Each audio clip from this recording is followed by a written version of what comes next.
ज्योति nursery विद्यालयर प्रथम वार्षिक उत्सव पालित नुआपड़ा जिला सदर महकुमा स्थित तेलीपड़ार एक घरोई पड़ियाठारे ज्ञानज्योति नर्सरी विद्यालयर प्रथम वार्षिक उत्सव पालित हो जाइछि।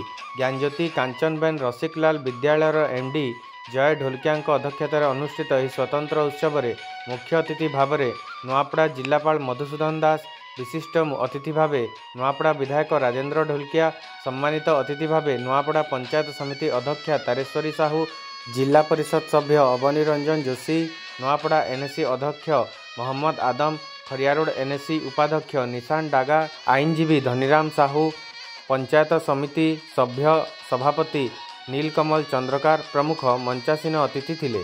कार्यक्रमर प्रथमार्धरे अतिथिगण दीप प्रज्वलन करथिले। परे वंदे उत्कल जननी गीत गान करा जायथिला। ज्ञानज्योति विद्यालयर प्रधान शिक्षक वार्षिक विवरणी पठन करथिले। परे अतिथिगणक पई स्वागत संगीत गान करा जायथिला। एही वार्षिक उत्सव रे ज्ञानज्योति नर्सरीर छोट छोट कुनी छुआ माने सांस्कृतिक रंगारंग कार्यक्रम परिवेषण करथिले। कुनी छुआ मानकर माँ और बापा माने मध्य एथिरे सामिल होइतिले। अति सुंदर और रमणीय गीत सबुरे सांस्कृतिक कार्यक्रम सबू परिवेशित होइतिला।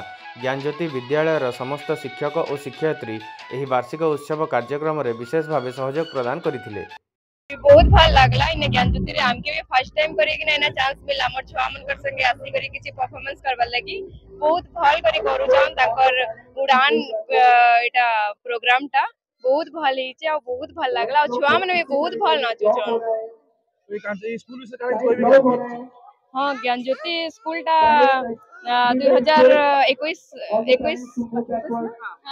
रे हिचे हमर छुआ बे नर्सरी रे अछन हमर छुआ मन जते भी हमने कलु तो बेले 2 वर्ष रे भी करी कि ना बहुत भल कि ना फर्स्ट टाइम करछन बहुत भल कि ना करी छन।